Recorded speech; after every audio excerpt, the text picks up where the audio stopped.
ಯಾವುದಕ್ಕೆ all politicians ಯಾರಿಗೇನು ಅಧಿಕಾರ ಅಂತಕ್ಕಂಥದ್ದು ಅದು ಶಾಶ್ವತವಾದಂತದ್ದಲ್ಲ. ಅಧಿಕಾರ ಕಳ್ಕೊಂಡವರು ಗಳಿಸ್ತಾರೆ, ಗಳಿಸಿರ್ತಕ್ಕಂಥವ್ರು ಉಳಿಸ್ಕೊಂಡು ಹೋಗೋ ಪ್ರಯತ್ನ ಮಾಡ್ತಾರೆ. ಇದೆಲ್ಲ ಪ್ರಕ್ರಿಯೆ ನಿರಂತರವಾಗಿ ನಡೆಯುವಂಥದ್ದು.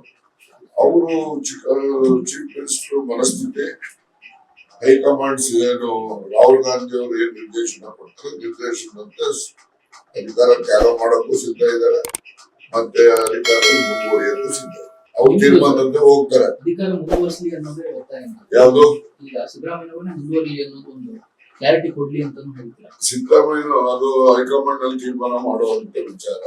ನಮ್ಮದ್ರ ಒತ್ತಾಯ ನಾವು ಏನೇನು ಹೇಳ್ಬೇಕು ಅಂತ ಈಗ ನಾವೆಲ್ಲ ಹೇಳಿದ್ದೇವೆ. ಗೊತ್ತಾಯ್ತಾ? ಅಂತಿಮವಾಗಿ ಅವ್ರು ಬಿಟ್ಟು ಸಚಿವ ಸಂಪುಟ ಪುನರ್ರಚನೆ ಆದ್ರೆ ಸರ್ ನಾನು ಸಚಿವ ಆಗ್ಬೇಕು ಅಂತಕ್ಕಂಥ ಅಪೇಕ್ಷೆ ಬಿಟ್ಬಿಟ್ಟಿದ್ದೀನಿ. ನನಗೆ ಯಾಕೆ ಬದಲಾವಣೆ ಆಗಿದ್ದಾರೆ. ಅಹಿಂದ ನಾಯಕರ ಒಂದು ಪ್ಲೇಸ್ಮೆಂಟ್ ಕರೆಕ್ಟ್ ಆಗಿ ಆಗ್ಬೇಕಾಗುತ್ತೆ, ಇಲ್ಲ ಅಂದ್ರೆ ಪಕ್ಷದ ಡ್ಯಾಮೇಜ್ ಆಗೇ ಆಗುತ್ತೆ. ಅಂದ್ರೆ ಕೆಪಿಸಿ ಇರ್ಬೋದು ಅಥವಾ ಸಚಿವ ಸ್ಥಾನ ಇರ್ಬೋದು, ಅಹಿಂದ ನಾಯಕರ ಪ್ಲೇಸ್ಮೆಂಟ್ ಕರೆಕ್ಟ್ ಮಾಡದೆ ಹೋಗುತ್ತೆ ಅದು ಪಕ್ಷಕ್ಕೆ ನಿಜಕ್ಕೂ ಒಂದು ಡ್ಯಾಮೇಜ್ ಆಗುತ್ತೆ. ಸಿದ್ದರಾಮಯ್ಯ ಅವರು ಹಿಂದೆ ಇದ್ದಂತ ನೋಡ್ರಿ, ಮುಂದಿನ ಚುನಾವಣೆ ಏನಿದೆಯಲ್ಲ ಇನ್ನೂ 2 ವರ್ಷ ಇದೆ. 2 ವರ್ಷದ ಚುನಾವಣೆ ಫಲಿತಾಂಶದ ಬಗ್ಗೆ ಈಗೇನೆ ನಾವು ಯಾವ ರೀತಿ ಆಗಬಹುದು ಅಂತಕ್ಕಂಥದ್ದು. ಯಾಕೆಂದ್ರೆ politics is A fast changing instrument in the earth. ಈಗ 1 ನಿಮಿಷಕ್ಕೆ ಏನ್ ಬೇಕಾದ್ರೂ ಆಗ್ಬೋದು. ಅದರಿಂದ ರಾಜಕಾರಣದಲ್ಲಿ ಬಹಳಷ್ಟು ಸಮಯ ಇದೆ, ಇನ್ನು ನೀರು ಬಹಳಷ್ಟು ಹರಿಬೇಕಾದಂತ ದೂರನೂ ಇದೆ. ಅದರಿಂದ ಆಗ ಏನೇನಾಗ್ತದೆ ಅಂತ ಹೇಳಿ ಈಗಲೇ ನಾವು ನಿರೀಕ್ಷೆ ಮಾಡ್ಲಿಕ್ಕೆ ಆಗುತ್ತೆ. ಕೆಲವು ಸಚಿವರು ನಿಷ್ಕ್ರಿಯರಾಗಿದ್ದಾರೆ, ಶಾಸಕರು ಕೂಡ ಯಾರು ಹೇಳಿದ್ರು ನಿಷ್ಕ್ರಿಯ? ಬಹಳ ಆಕ್ಟಿವ್ ಇದೆ. ಟ್ರಾನ್ಸ್ಫರ್ ಗೈಡ್ಲೈನ್ಸ್ ಎಲ್ಲ ಇಶ್ಯೂ ಆಗಿಲ್ವ ಈಗ? ಅದು ಬಹಳ ಆಕ್ಟಿವ್ ಇರ್ತಾರೆ. ಕ್ಷೇತ್ರದ ವಿಚಾರವಾಗಿ ಶಾಸಕರ ವಿಚಾರವಾಗಿ ನಿಷ್ಕ್ರಿಯರಾಗಿದ್ದಾರೆ. ಶಾಸಕರು ಸ್ಪಂದಿಸ್ತಾ ಇಲ್ಲ ಅನ್ನೋ ಸಿದ್ದರಾಮಯ್ಯವರು ಪದತ್ಯಾಗಕ್ಕೂ ಸಿದ್ಧಿದ್ದಾರೆ. ಅಂದ್ರೆ ಅಕಸ್ಮಾತ್ ರಾಹುಲ್ ಗಾಂಧಿ ಹೇಳಿದ್ರೆ ರಾಹುಲ್ ಜಿ ಅವರು ಏನ್ ಹೇಳ್ತಾರೆ ಅದನ್ನ ಅವರು ಪಾಲನೆ ಮಾಡಕ್ ಸಿದ್ಧಿದ್ದಾರೆ. ಸಚಿವ ಸಂಪುಟ ಪುನರ್ರಚನೆ ಯಾಕೆ ಆಗ್ಬೇಕು ಅಂತ ಬೇಕಂದ್ರೆ ಬೇರೆ ಹಿರಿಯರಿಗೆ ಅವಕಾಶ ಸಿಗಬೇಕು ಅನ್ನೋ ಒಂದೇ ಕಾರಣಕ್ಕ ಅಥವಾ ಆಡಳಿತ ಒಂದು ಬೇರೆ ರೂಪ ಹೋಗ್ಬೇಕು ಅನ್ನೋ ಇಚ್ಛೆ ಇದೆಯಾ? ಏನಾಗಿದೆ, ಆಡಳಿತನೂ ಕೂಡ ಇನ್ನೂ ಕೂಡ ಸೆನ್ಸಿಟೈಸ್ ಆಗ್ಬೇಕು ಅಂತಕ್ಕಂಥದ್ದು ನಿರೀಕ್ಷೆ ಎಲ್ಲ ಜನರಿಗೂ ಇದೆ, ಪಕ್ಷದಲ್ಲೂ ಕೂಡ ಇದೆ. ಮತ್ತೆ ಹೊಸಬರಿಗೂ ಅವಕಾಶಗಳು ದೊರಕುತ್ತದೆ ತಪ್ಪೇನಿಲ್ಲ. ಯಾಕೆಂದ್ರೆ ಹೊಸದಾಗಿ ಮಂತ್ರಿ ಆದ್ರೆ ಅವರು ಕೂಡ ಹೆಚ್ಚು ಉತ್ಸಾಹದಿಂದ ಕೆಲಸ ಮಾಡುವಂತ ಪ್ರಯತ್ನ ಮಾಡ್ತಾರೆ. ಸೊ ಹೀಗಾಗಿ ಅವ್ರಿಗೂ ಒಂದು ಅವಕಾಶದಿಂದ ಹಿನ್ನಡೆ ಆಗ್ಬೋದು, ಅವ್ರಿಗೂ ಕೂಡ ದೊರಕಲಿ ಅಂತಕ್ಕಂಥ ಅಭಿಮತ. ಸರ್ಕಾರ ಬಂದಾಗೆಲ್ಲ ನಾವೇ ಒಂದು ಪಟ್ಟಿ ಮಾಡ್ಬೋದು, 20 ಜನ ಇವರೇ ಮಿನಿಸ್ಟರ್ ಆಗ್ಬಿಡ್ತಾರೆ ಅಂತ. ಆ ಪರಿಸ್ಥಿತಿ ಇದೆ ಕಾಂಗ್ರೆಸ್ ನಲ್ಲಿ. ಅವೆಲ್ಲ ಬೇರೆ ಬೇರೆ ಕಾರಣಗಳಿರ್ತವೆ, ಯಾಕಿದೆ ಅವೆಲ್ಲ ಹೇಳಕ್ ಹೋಗೋದಿಲ್ಲ. ಅವೆಲ್ಲ ಪರಿಸ್ಥಿತಿಗಳು ಯಾಕೆ ಅದು ಯಾಕೆ ಬರ್ತದೆ ಅಂತಕ್ಕಂಥದ್ದು ಅದು ಎಲ್ಲರಿಗೂ ಗೊತ್ತಿರುವಂತದ್ದು. ಅವೆಲ್ಲ ಬಹಳಷ್ಟು ಹೇಳಕ್ ಆಗೋದಿಲ್ಲ. ಈಗ ಸುಮ್ಮನೆ ಅವೆಲ್ಲ ಆಲ್ಟರ್ನೇಟಿವ್ ಆಗಿ ಅಹಿಂದ ನಾಯಕರೇ ಆ ಸ್ಥಾನನ ತುಂಬಬೇಕು ಅಂತ ಹೇಳ್ತಾರೆ.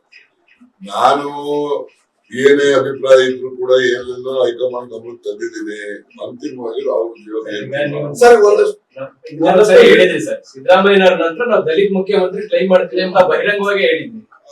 ಈಗ ಬರ್ತಾ ಇದ್ದೀರಿ. ನಾವು ಅದು ಬದ್ಧ, ದಲಿತ ಮುಖ್ಯಮಂತ್ರಿ ಆಗ್ಬೇಕು ಅಂತಕ್ಕಂಥ ನಮ್ಮ ಬದ್ಧ. ಪಕ್ಷದ ಸಾರಥ್ಯನು ಬದಲಾಗಬೇಕು ಅಂತ ಏನಾದ್ರು ಎಲ್ಲರೂ ಬದಲಾಗಬೇಕು. ಯಾವ ಮಂತ್ರಿಗಳು ಬದಲಾಗಬೇಕು ಅಂತ ಅಂದಾಗ ಪಕ್ಷದ ಸಾರಥ್ಯ ಯಾಕೆ ಬದಲಾಗಬೇಕು? ಅದೆಲ್ಲನೂ ಅಂತಿಮವಾಗಿ ಹೈಕಮಾಂಡ್ ನಿರ್ಣಯ ಮಾಡ್ತಾರೆ. ಕಾರ್ಯಕರ್ತರಿಗೆ 3 ವರ್ಷ ಆಗ್ತಾರೆ. 1200 ಪೋಸ್ಟ್ಗಳು ಕೊಡದೆ ನಿರ್ದೇಶಕ ಕಾಂಗ್ರೆಸ್ ರಾಹುಲ್ ಗಾಂಧಿ ಬಂದು ಕಾರ್ಯಕರ್ತರೇ ನಮ್ ಪಕ್ಷದ ಜೀವಾಳ ಅಂತ ಭಾಷಣ ಹೊಡಿತಾರೆ. ನಿಮ್ ಸಿಎಂ ಡಿಸಿಎಂ ಕಿತ್ತಾಟದಿಂದಾಗಿ ಕಾರ್ಯಕರ್ತರಿಗೆ ಅವಕಾಶ ಕೊಡದೆ ಈ ತರದ ನಿಕೃಷ್ಟವಾಗಿ ನಡೆಸ್ಕೊಳ್ಳೋ ಪದ್ಧತಿ ಯಾಕೆ ಇಟ್ಕೊಂಡಿದ್ದೀವಿ? ಯಾರನ್ನ ಕೇಳ್ಬೇಕು, ಯಾರು ಇಟ್ಕೊಂಡಿದ್ದಾರೆ ನಿಷ್ಕ್ರಿಯ ಮಾಡ್ತಾರೋ ಅವ್ರನ್ನ ಕೇಳ್ಬೇಕು. ನಮ್ಗೆ ಅದಕ್ಕೆ ಸಂಬಂಧ ಇಲ್ಲ. ಕೆಲ ಸಚಿವರು ಶಾಸಕರು ಸೋಲ್ತಾರೆ ಅನ್ನುವಂತ ವರದಿಗಳಿದಾವೆ. ಈ ತರ ಆಡಳಿತ ಕೊಟ್ಟರೆ ಸೋಲು ಗೆಲ್ಲುವುದು ಅದಿದ್ದದ್ದು. ಈಗ ಹಿಂದೆ ಎಸ್.ಎಂ. ಕೃಷ್ಣ ಅವರು ಚೀಫ್ ಮಿನಿಸ್ಟರ್, ಎಷ್ಟು ಜನ ಮಂತ್ರಿಗಳು ಸೋಲು, ಎಲ್ಲ ಸೋಲು ಹೋದ್ರು. ಅವರು ಕೃಷ್ಣ ಅವರು ಕೂಡ ಸೋಲ್ತೀನಿ ಅಂತಾನೆ ಬಂದು ಇಲ್ಲಿ ಚಾಮರಾಜಪೇಟೆಯಲ್ಲಿ ನಿಂತರು. ಅವ್ರೊಬ್ಬರೇ ಗೆದ್ದಿದ್ರು, ಇನ್ನೆಲ್ಲ ಕ್ಯಾಬಿನೆಟ್ ಇದ್ದಾರೆ ಎಲ್ಲ ಸೋದ್ರು. ಹೌದಲ್ವಾ? ಪರಿಸ್ಥಿತಿ ಹಾಗೆ ಇದೆ ಸರ್ ಅಂತ ಇದೆ ಅಂತ ನಾನು ಹೇಳ್ತೇನೆ. ಯಾವುದೇ ರಾಜಕಾರಣದ ದಿಕ್ಸೂಚಿಯನ್ನಾಗಿ ಮತ್ತೊಂದಾಗಿ ಹೇಳ್ತಕ್ಕಂಥದ್ದಕ್ಕೆ ಇನ್ನೂ ಕಾಲ ಪಕ್ವವಾಗಿಲ್ಲ.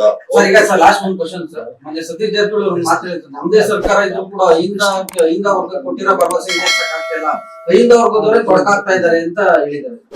ನೋಡ್ರಿ, ಅಹಿಂದ ವರ್ಗಗಳು ಏನೆಲ್ಲ ನಾವು ನಿರೀಕ್ಷೆ ಮಾಡಿದ್ದು ಈ ಸರ್ಕಾರದಲ್ಲಿ ಅದು ನಮಗೆ ಫಲಪ್ರದ ಆಗಿಲ್ಲ ಅಂತಕ್ಕಂಥದ್ದು ಅಹಿಂದ ವರ್ಗಗಳ ಭಾವನೆ ಇದೆ.